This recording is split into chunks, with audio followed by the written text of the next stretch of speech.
유수 같은 세월 속에서 우리 인생은 그렇게 살아가고 있습니다. 엊그저께 동지 팥죽 먹은 듯 했는데 벌써 달반이 지나서 내일이면 입춘입니다. 겨울 가뭄이 심해서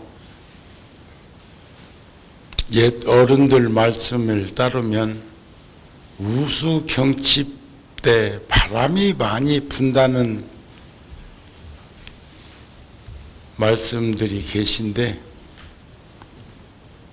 지금 어제 저녁 아침까지 이렇게 겨울 단비가 내리는데도 바람이 세차게 부는 것은 겨울 가뭄으로 들떠있던 뿌리를 겨울 눈이 눌러주지 못해서 들려있는 것을 비 왔을 때 자리 잡게 하기 위해서 바람을 불러들이는 것이라고 합니다. 제가 열애사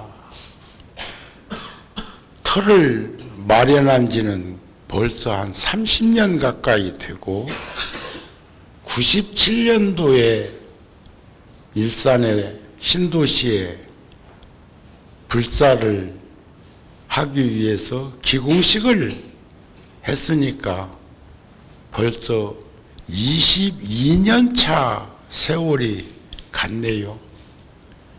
구룡사 불자들이 그 어렵고 힘든 IMF 환경 속에서 그런 불사를 할 수 있도록 중심이 되어 주셨던 세월이 벌써 20년이나 되었습니다. 그런데 제가 한 번도 아직까지 4월 초파일은 말할 것도 없고, 동지나 입춘에 그곳에 가서 불자들하고 같이 한 적이 없고, 백중을 같이 한 적이 없어서 이번 일정을 보니까 오늘 첫째 주 일요일 날인 오늘은 열애사에는 종범 스님이 오시고, 구룡사는 제가 하면 내일은 입춘에 열애사를 가도 되겠다 싶고, 모레 설 명절에는 여러분들하고 함께 하면은 되겠다는 생각이 들어서 내일은 열애사를 갈 예정입니다. 그동안 한 번도 큰 법회에, 초하루 빼놓고는 큰 법회에 동참하지 못했는데, 이번에는 그렇게 해도 되겠다 싶은 마음이 듭니다. 그래서 내일 해야 될 법문의 입춘에 대한 것도 오늘 조금 더 가미해가면서 법회를 하면 어떨까 싶은 마음이 들어집니다. 그렇게 하면 되겠습니까? 기해년에는 소띠, 뱀띠, 닭띠가 3세 들었다네. 한번 손 들어보세요. 소띠, 뱀띠, 닭띠 또 내리고, 식구 중에 한 사람이라도 그 띠가 들어있는 분, 직계 가족 중에 손 한번 들어보세요. 바짝 내리세요. 그런데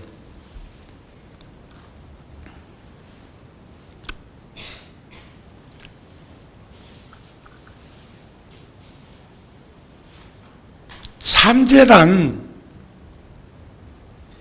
수재, 화재, 풍제, 크게 보면, 지구에서 크게 보면 수재는 홍수가 난다든지 집중 폭우가 쏟아진다든지 하는 거죠. 화재는 글자 그대로 화재이기도 하지만 지진이 나고 화산이 터지고 하는 거죠. 풍재는 태풍이 불거나 허리케인이나 쓰나미 같은 거 오는 걸 말하죠. 이것을 거둬들여서 내적으로 작게 살펴보면 늙고 병들고 죽는 걸 말하는데, 소띠, 뱀띠, 닭띠만 늙고 병들고 죽는 걸까? 늙고 병들고 죽는 생로병사는 살아있는 우리들 모두에게 공통적으로 그대로 있는 거예요. 다만 우리 선조들께서 몇 년 주기로 그렇게 세 띠씩 드러내서 그런 것을 제시하면서 마치 9수가 있을 때는 만으로 쳐서 내리고 9수가 지나면 본래 나이로 돌리고 하자고 했고, 삼천갑자 동방서기가 3년고개에서 넘어져 갖고 3년밖에 못 살 기라고 쩔쩔매는데 3년을 어찌 보장합니까? 수만 안 쉬면 가는 것이고, 불의의 사고를 당해도 그런 것인데, 그런데 지나가던 스님이 그랬다고 그러잖아요. 한 번 넘어져 3년이면 2번, 3번, 4번, 5번. 계산해 보니까 1000년, 만년을 살고도 또 수명이 다한 것 같으면 거기 가서 또 넘어지면 된다, 이게. 그게 어쩌면 지혜스러운 우리 조상들의 예지가 아니었을까. 우리들도 앞만 보고 치닫는 인생을 살다가 그럴 때 있을도록 겸손하고, 그럴 때 있을도록 전후좌우를 살피면서 뒤돌아보면서 살아온 시간들을 입각지 서 있는 자리에서 헤아려 볼 수 있는 그런 시간들을 가지게 하고, 그런 것이 바로 삼재에 대한 것이라고 생각합니다. 오늘 또 부처님 전에 축원하면서 그런 대모가 나옵디가 동서사방 출입지처 상봉길경 불봉제란 관제구설 삼재팔란 사백사병 영이 소멸해 주십시오. 일일일야의 만사만생 하루낮 하룻밤에 1000가지 만가지 일어나는 생각들, 쓰러지는 생각들 다 이루어질 수 있도록 해 주십시오 하는 게 스님들이나 불자들이 기도하면서 해왔던 거 아닐까 싶습니다. 삼재는 없는 것은 아니요.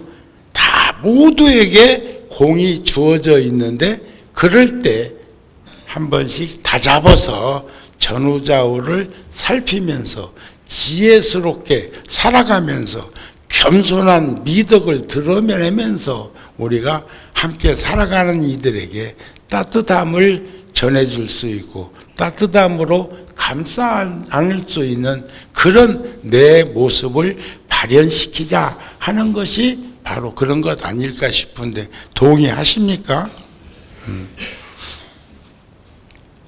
자, 엄청나게 지금 국민들이 명절이라 이동을 해갖고 자동차가 뭐 450만 대 내지 한 500만 대 정도가 고속도로를 이용해갖고 그렇게 다닐기라고, 거기는 뭐 전부 찰까닥 시키니까 결론은 나오겠지만, 또 뭐 그렇게 고속도로만 꼭 타야 명절을 세우는 것은 아니니까 그냥 일반 도로도 댕기는 분들까지 하면 연 인원이 엄청나게 많을 거라는 생각이 들어지는데, 오늘 또 내일은 더 많이 올 거예요. 이제 내가 안 봐도 다 알아. 응? 내일 더 많이 오실 거죠?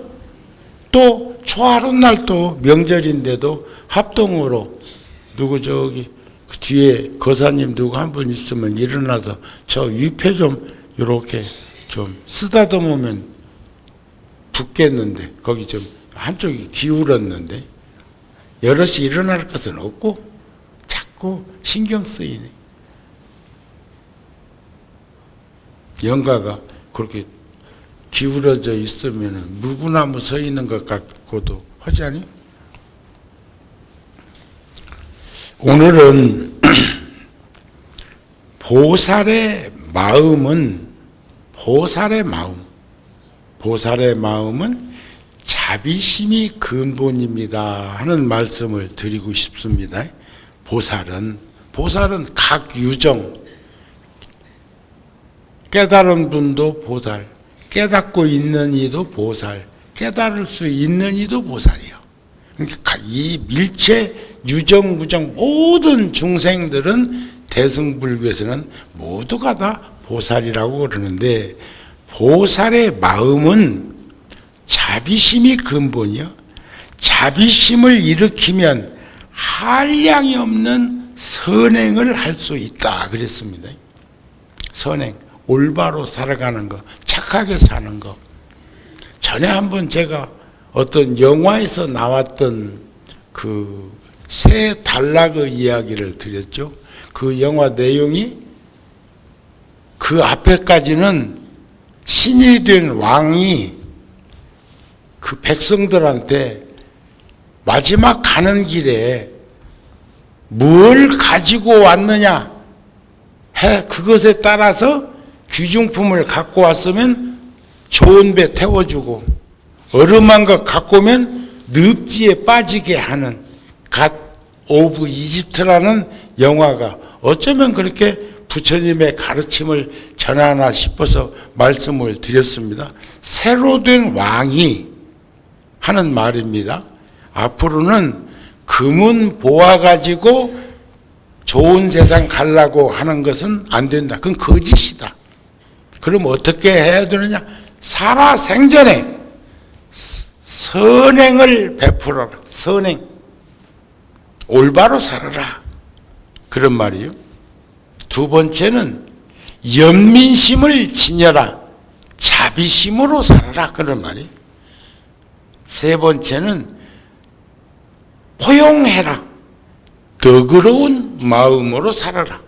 세상을 살아가는 데는 선행과 자비와 포용, 선행과 연민심과 너그러움으로 세상을 살아가는 그 사람이 바로 천상락도 이룰 수 있고 왕생극락도 할 수 있다는 그런 말씀 아닐까 싶습니다. 어떤 사람이 무엇이 모든 선근의 근본이냐고 부처님께 여쭤보니까 부처님께서 자비심이라고 답해라 그랬어. 누가 어떤 사람이 무엇이 모든 선근의 근본이냐고 묻거들랑 물으면 자비심이 근본이라고 대답해라. 자비심은 진실에서 허망하지 아니하고 선글은 진실한 생각에서 나온다. 우리가 그 진실이라는 말을 이렇게 나누어서 분석해 보면 정직한 사람이 성실하게 살아가는 모습을 우리는 진실한 사람이라고 하지요. 그러니 진실한 생각은 그 진실한 생각 자체가 자비심이고 그 자비심은 곧 부처님의 마음이다 하는 가르침이 열반경에 있습니다.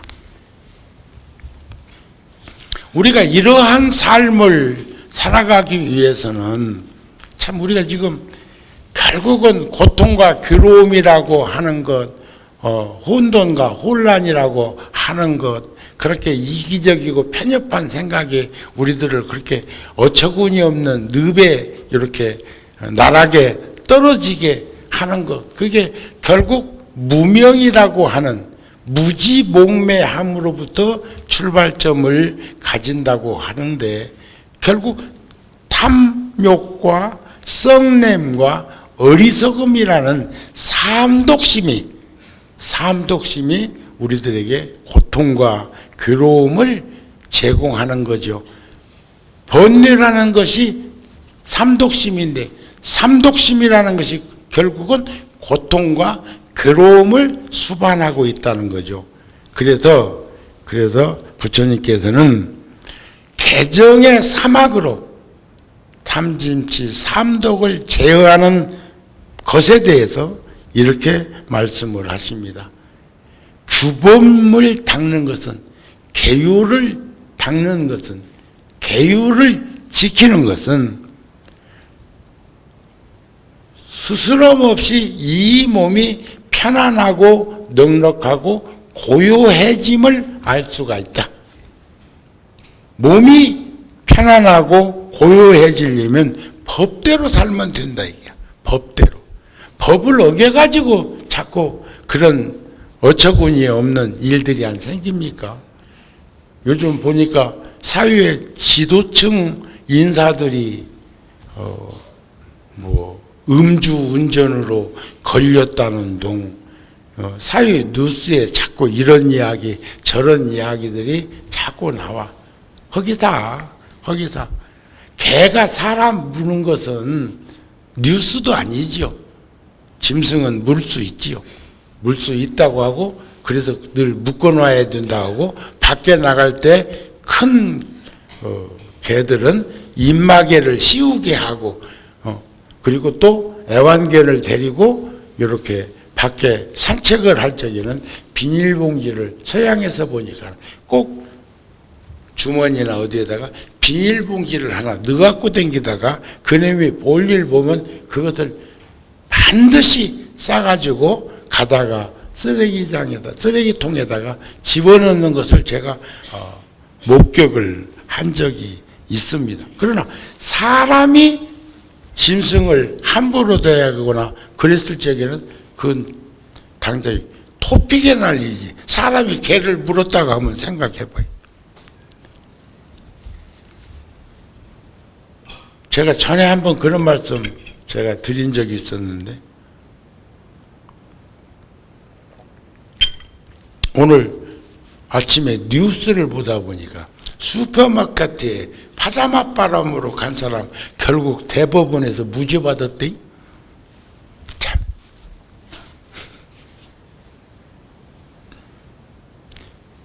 그걸 또 어떻게 데려다가 재판했나 몰라잉? 그러니까 풍기문란으로 그랬던지 뭔 일이 있을 거예요. 그런데 목욕탕에 가가지고 옷 입고 목욕하는 사람 있으면 그 사람 재판 안 하나?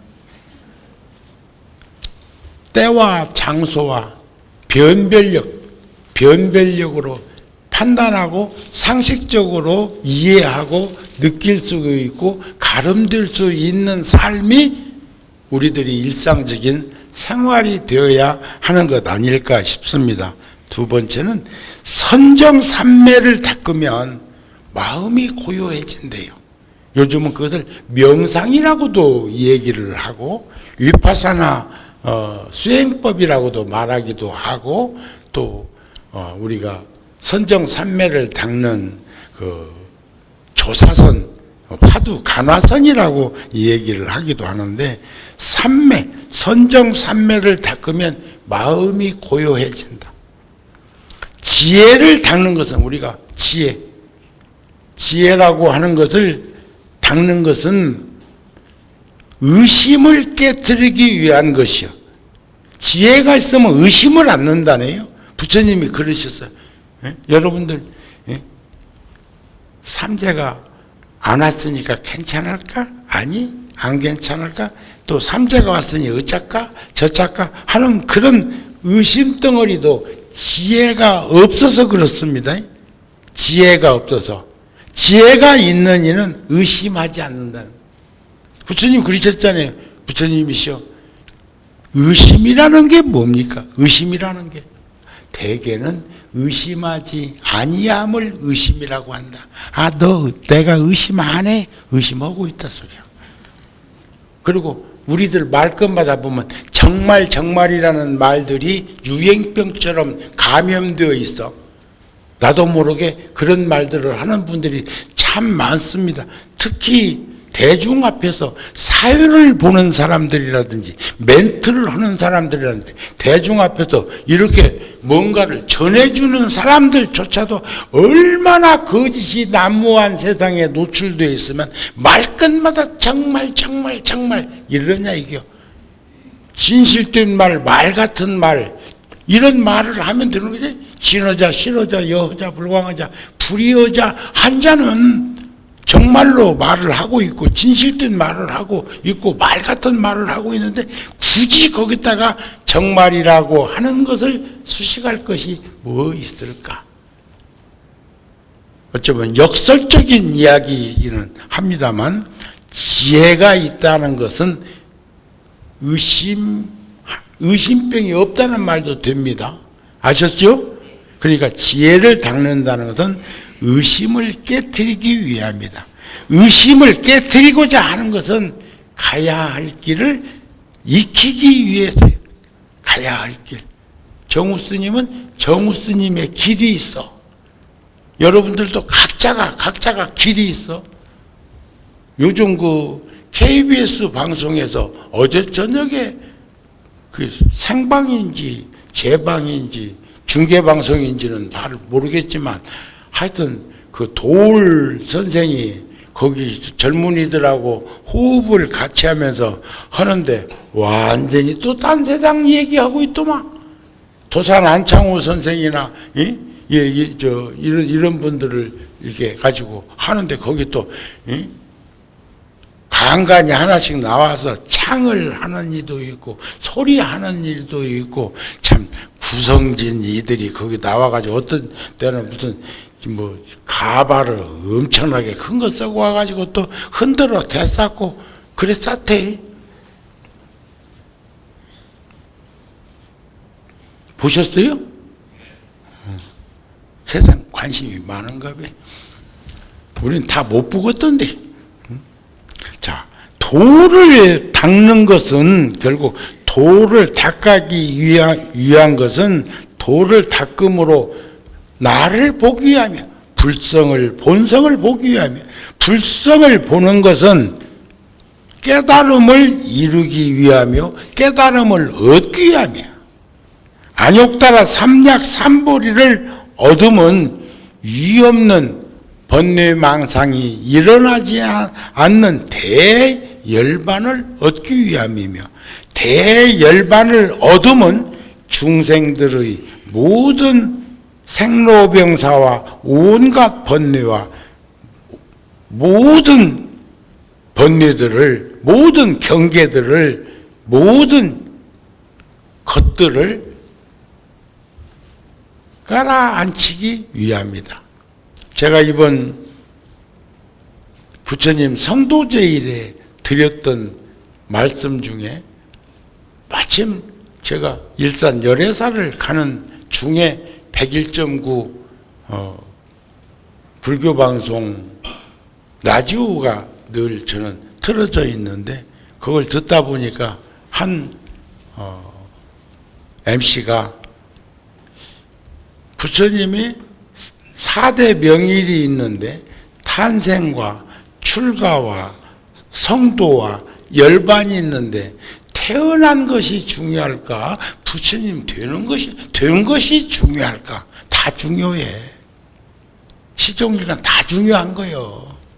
씨앗이 없으면 여러분 닭이 먼저요? 알이 먼저요? 아시는 분? 닭이 먼저요? 알이 먼저요? 테란스파 사생의 알로서 나는 것은 알이 먼저 아닌가? 그럼 알은 어디서 왔을까? 닭이 씨암탉이 낳겠지? 씨암탉은 어디서 왔을까? 병아리가 커가지고 되었지? 병아리는 어디서 나왔을까?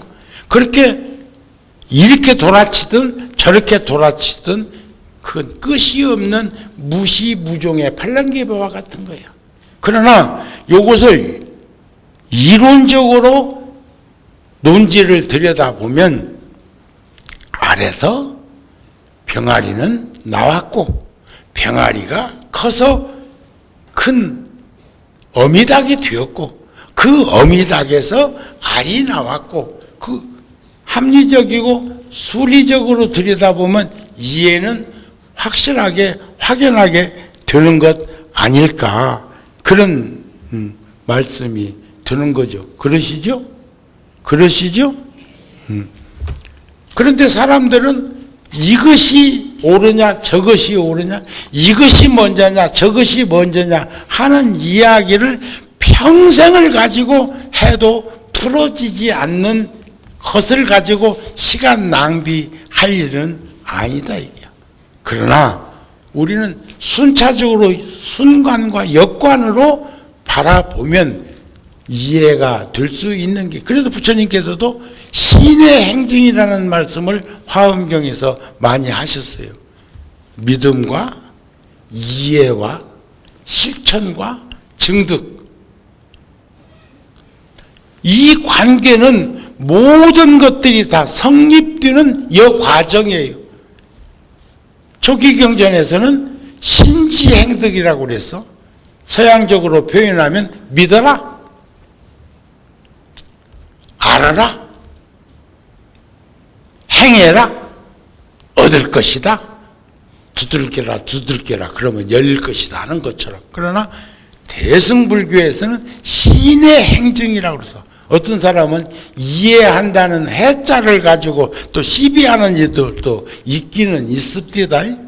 근데 이해도 매우 중요한 거예요. 이해한다는 거.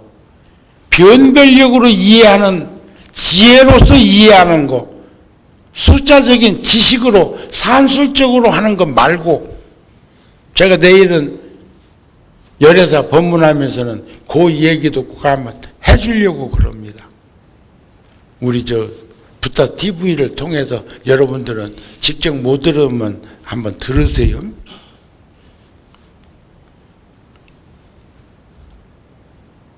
우리가 음력과 양력의 함수관계를 한번 얘기를 해주려고. 거의 한 보름 간격으로 24절기가 드러나는데 어느 때는 16일 만에 오는 때도 있어요. 하지와 동지가 대다수 양력으로 6월 22일, 12월 22일이 하지동지인데 21일 때도 있다고요. 또 그 다음에 동지와 하지가 새벽에도 들고 저녁 때도 들고 그것은 자전공전하는 것을 과학자들이 증빙적으로 표기해 놨기 때문에 그래. 음력도 29일일 때도 있고 30일일 때도 있고 그런데 똑같이 그러잖아요. 양력은 2월 달만 28일로 해놓고 윤달에 들었을 때 29일로 해놓는데 365일 6시간씩 공전하는 거리를 측정한다면 매 4년마다 2월 달에 29일이 들는데 안 들었을 때도 있다고요. 아마 어설프시 생각날 거예요. 그게 법칙이 있어. 공식이 있어. 13분 12초 모지라는 것을 모아가지고 24시간 1440분 정도가 모아지면 하루씩 윤달을 넣어줄 것을 털어내는 공식도 있단 말이야. 음력도 11월 달에 동짓달이 29일일 때도 있고 30일일 때도 있고 그래. 그것은 달과 태양과 지구의 관계 속에서 드러나는 현상이라고 보시면 됩니다. 그런데 여러분 보세요. 건강한 씨앗이 없으면 부처님이 호명보살로 계시다가 이 지구상에 우리들을 위해서 출연하셨는데 건강한 불종자를 가지고 오셔서 29세에 출가하시고 35세에 깨달음을 이루셔가지고 45년 동안 전법 활동을 하셨고 2600년 동안 그 가르침은 끊어지지 않고 상속되고 염염이 이어져 내려오는 이 관계 설정을 일반인들은 제대로 간파하지 못하고 있는 것은 아닐까 싶어요. 굉장하신 분이에요. 거룩하고 성스러운 분이에요. 그 가르침은 지금 어떤 철학자도 어떤 과학자도 어떤 종교인도 부처님이 말씀하신 심오한 그 가르침과 인간적인 그 내면에서 우리들에게 전달해오는 그 가르침을 누구도 흉내낼 수가 없는 가르침이 팔만장교의 부처님 가르침이라는 거죠. 그런데 아무리 씨앗이 건강하고 좋아도 좋은 나라, 척박한 땅이 아닌 그런 불연이 있는 가정을 전답으로 표현해보자 이게요. 그 다음에 그 씨앗을 심고 세심한 농부의 노력이 필요한 건 바로 우리들 주변에 함께 하고 있는 인연 있는 가족 구성원이나 도반들이나 오늘 또 그냥 아이고 뭐 내일 또 절에 갈 건데 뭐 오늘 뭐 하루 그랬는데 우리 거사님들 이렇게 많이 나오셨어? 아마 이 중에는 식구들 중에서 누군가가 갑시다. 응? 텔레비전 앞에 앉아있으면 바보통 앞에 앉아있으면 뭐하요? 갑시다. 해서 오셨을 수도 있다고요. 그런 거 아닌가요? 여기 누가 가작에서 오신 분은 고개 한번 까딱까딱 해봐.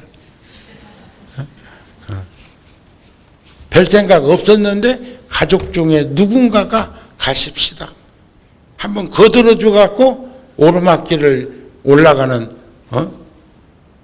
이에게 뒤에서 살포시 밀어준 것처럼 탄력받게 해준 이런 일들은 바로 우리들 주변에 있는 가족 구성원과 특히 내가 나의 불종자를 키우고 가꾸고 꽃피고 열매 맺도록 한 건 내 수행법. 그래서 아까 개정의 사막이라고 하는 것이 몸도 마음도 의심도 끊어지게 하는 그러한 가르침. 의심이 끊어져야 탐짐치 삼도글이라는 그런 것들도 사그라든다고 하는 것을 우리는 볼 수 있는 것이 아닐까 싶은 마음이 듭니다. 이제 입춘 때 내가 그 늘 말씀해왔던 400년이 넘는 옥석으로 조각되어서 큰 그거 참 귀중한 물건이에요.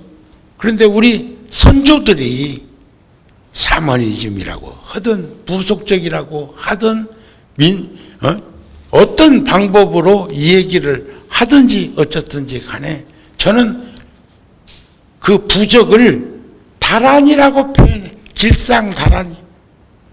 우리가 일반적으로 그 어떤 이는요. 저번에 세상에 이런 일에 나온 한 남자분은 그동안 복권으로 산 것을 돈으로 계산해 보니까 몇 억 정도가 나갔는데 와 추럭으로 한 추럭은 되겠더라고. 그걸 다 또 모아놨대. 응? 그러면서 가족들하고 약속을 해서 이제는 다시는 마지막으로 한번 사서 이제 여기서 결론이 이제 내면 않는다고 하고는 앞으로는 않겠다고 하는데 몰라. 그거 아편 끊기보다 더 어려운 것인가? 그런데 그분은 그 일주일 동안 그게 몇 장씩만 하든지 한두 장 사가지고 저 당첨되는 이들도 있던데 뭐 많이 산다고 당첨되는 게 아니더만. 그러는데 일주일 동안 지갑 속에다 넣고 댕기면서 그렇게 편안했다네, 그렇게 따뜻했다네, 그렇게 힘이 되었다네, 그럴 수 있는 거요? 여기는 고개를 끄덕거리지 않는 것 보니까 참 여러분들은 합리적이고 상식적이고 현실적인 분들이요. 고맙습니다. 그분들한테 박수 한번 보내줘.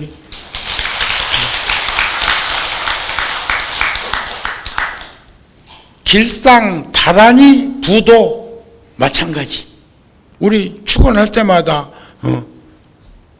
삼재팔란 사백사백 영이 소멸해달라고 기도할 때마다 모든 스님들이 한결같이 하는 기도, 모든 사찰에서 행해지고 있는 기도의 축원문에 다 들어 있기도 해요. 그 정도로 간절하고 절실하고 지극히 하는데 뭐 걱정할 것은 없는데, 다만 노병사가 삼재라 하니 우리가 닦고 조이고 기름치듯, 우리 70년대 그런 때는 길거리 댕기다 보면 정비소라든지 소방소라든지 이런데 그 글이 있었는데 지금은 싹 사라졌습니다.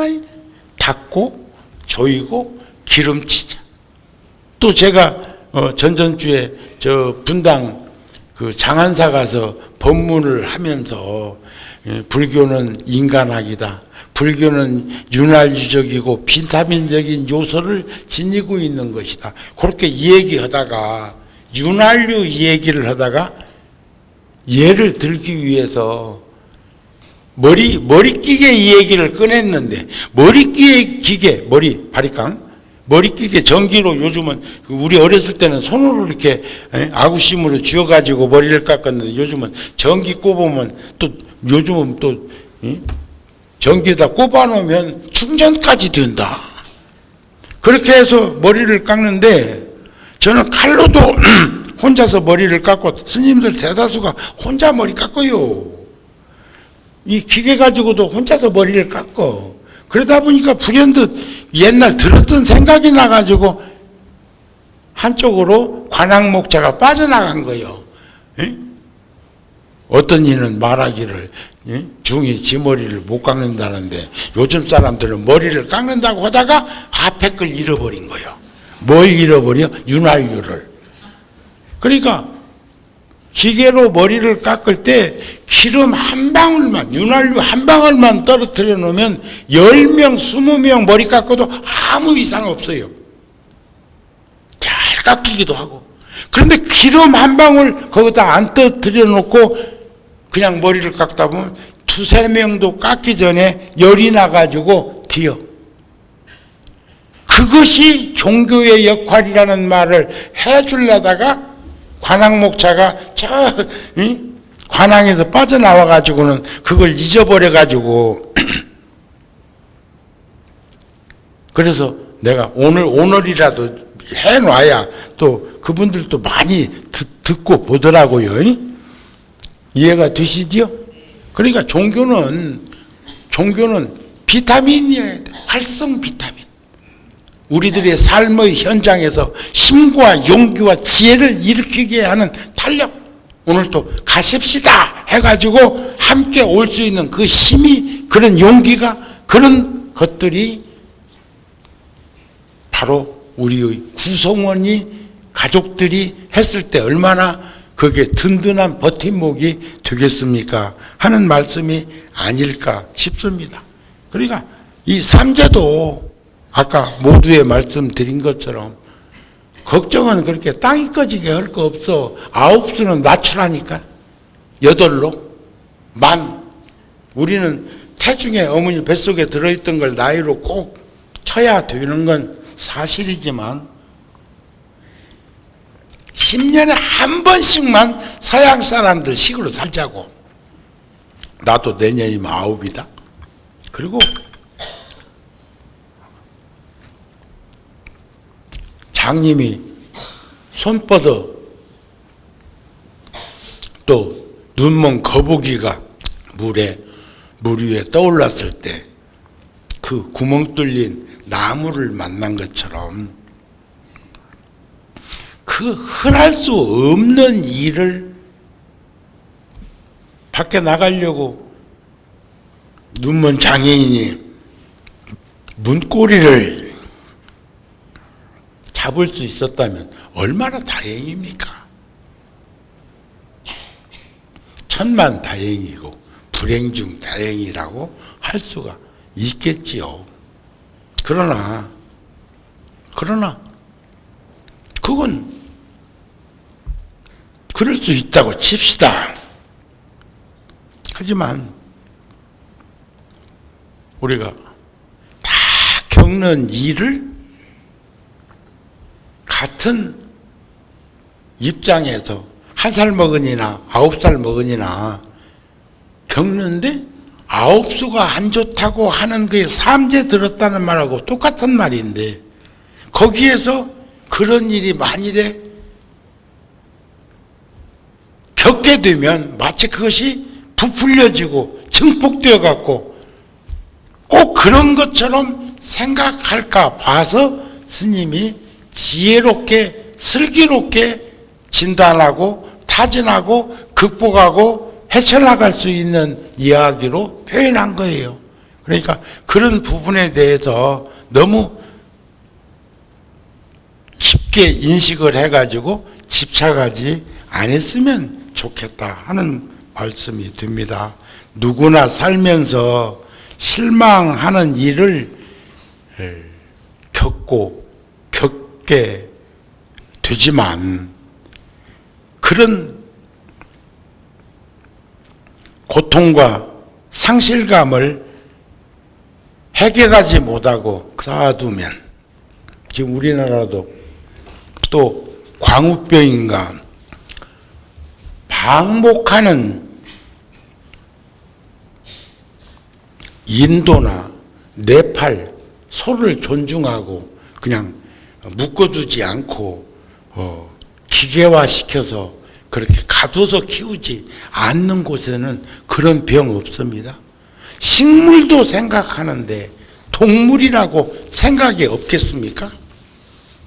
그렇다면 우리가 자유로움, 여백을 좀 더 주면서 살아갈 수 있도록 하면 그런 일이 파생되지 않지 않겠습니까? 하는 말씀과 티베트에 우리가 앉는 그 스님을 기억하기 위해서 내가 하나 이렇게 암시를 합니다.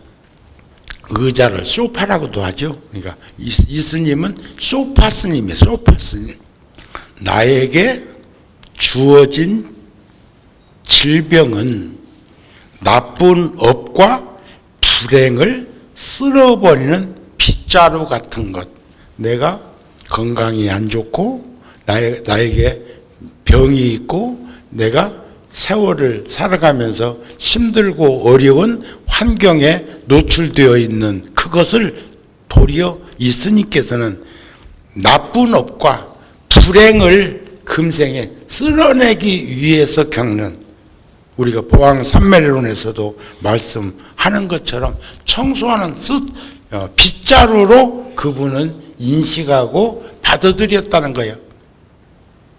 어떤 분들은 병원에 가면 아무렇지도 않은데 평소에는 안 아픈 데가 없이 아프다고 하는 분들이 우리들 주변에 간혹 있는데 그런 분들한테는 내가 위로의 말을 하나 해주고 싶은 것이 어디 한 군데가 더 아프면 지금 안 아픈 데가 없이 아프다는 생각은 말끔히 사그라들 거라는 거예요.